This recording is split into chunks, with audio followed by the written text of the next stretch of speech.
Hata basi.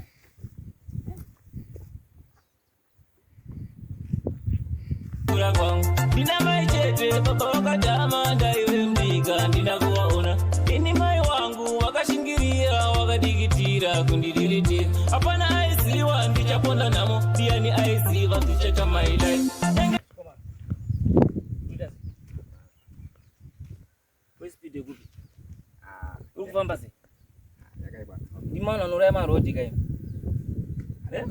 Kotsoka zakwe zi unopeka size ani? Size. Butsi yako ichina mtelo kai.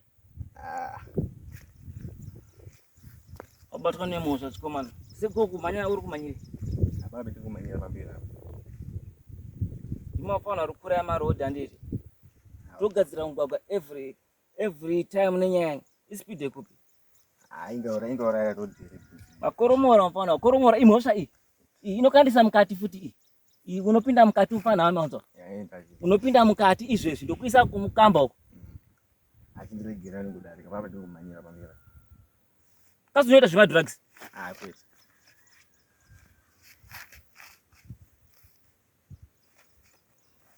Imafana rukura ya nyika imi. Wewe mfana ndakunyara iwewe. Ndakunyara wanzwa. Nasi chaenda ikuisa mkati mfano wanzwa.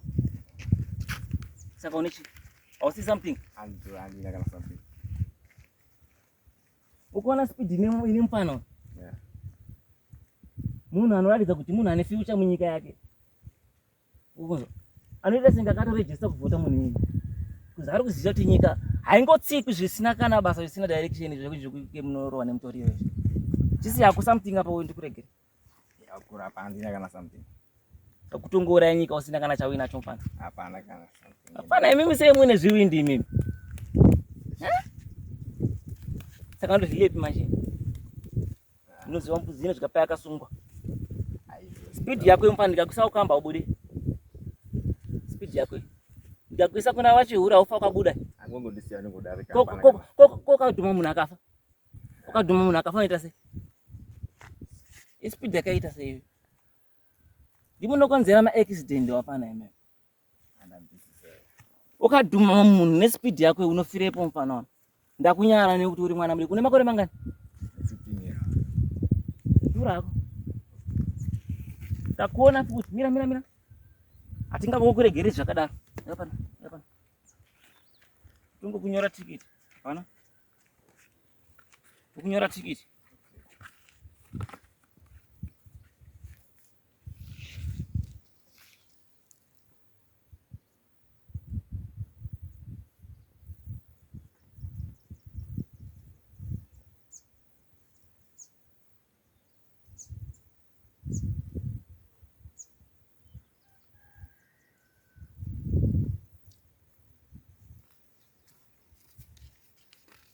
Tungo kunyora hapana zvikuita mfana.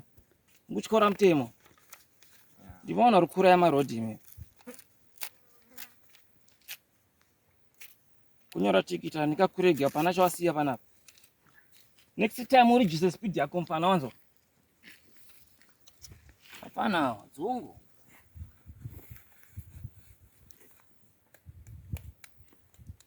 Dzungu hapana. Hapana so.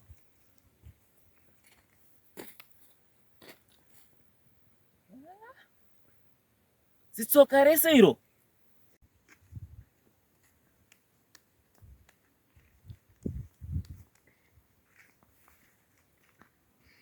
Timirire mkomo. Uyamira.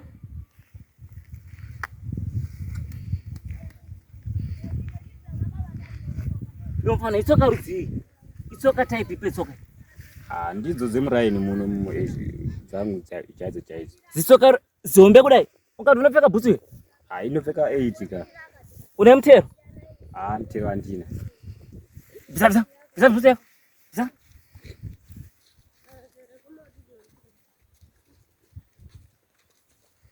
Watopfekera nyika yese ka? Kwete office. Papa ne bhutsu yako inopinzisa mukati mhosva yako mfana. Unopfeka sezani? 30. Tsoka rese ndori kuraya rodhi handiti. Nyika yacho itu yakatofa kudhara ofisa. Sembona zvindi unorova mutoriro. Tichi kunyanya kuitika pauri. Hapana. Hauna mutero. Mutero handina. Nhasi mufana wami tiri kuenda kukamba. Handisi kukusiya panapa. Tiri kuenda kukamba uri kunzwa? Ndakungotaurirana ofisa. Kutaura nechii ipapo? Matongoona kuti todini. Ukuda kubraiba ofisa handi? Kwete kuti kubraiba, kungotaurirana ofisa. Kutaurana kuti uri kuti utaura kuti tichataura nyaya yako. Munogona kungondiregerera ndobva ndafura ndozomuona. Kukuregerera? Pasina chawaita kunini? Hapana chandinacho. Uritsa chauinacho? Hapana ofisa. Hauiti zvemadrugs? Handiti ba. Matapasi. Matapasi.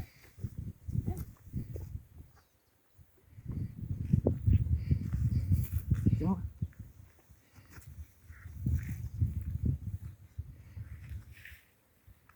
Say something. Sa 20 years. 20 years. Handina. Ukuita zvekutamba nini upana handiti? Handina nechinhu ofisa. Ukuita zvekutamba nini handiti? Pakashata ofisa. Fana mimi munosaiza handiti? Ukundoona fanika mahobha handiti? Kwete. Ndokupfura gumbo. Ndirigura gumbo racho iro. Please ofisa. Mbona unoziva ndokubvisa gumbo iri neputi? Ofisa musadaro ofisa. Musadaro. Please ofisa. Regai ndimbe foni, ndudzangu foni. Mira mfana ndiunza simeyo wembanje panapa mfana. Musadaro ofisa. Ndiunza simeyo wembanje. Chichi.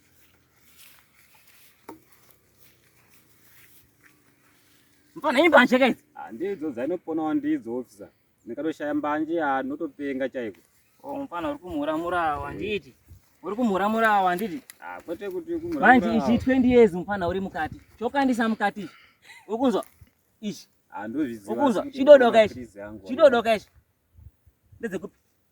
Adzidze kuMalawi? Ngedze umwe mufesi. Mfana chimborara pasi ndimbokurowa. Ofisa musadaro ofisa. Musadaro.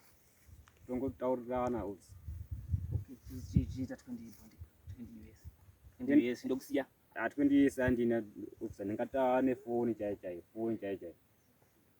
Foni yacho? Foni inodhura ofisa. Sokuti inodhura foni yako hazvina basa panapa. Uri under arrest wasungwa mfana wangu. Ndazwa ofisa imondiregerera. Sara kundonyaudza kuti inodhura. Inota here? Inota chaiyo. Ibvisa password yako. Ichi. Bvisa password. Ndabvisa ofisa. Toa pasi. Bvisa pasi. Rowa pasi. Pataisa kumashure. Enda. Apana si mune zviwindi.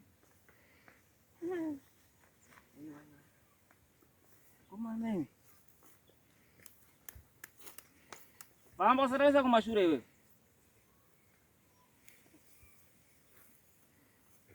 Funda shanda wewe.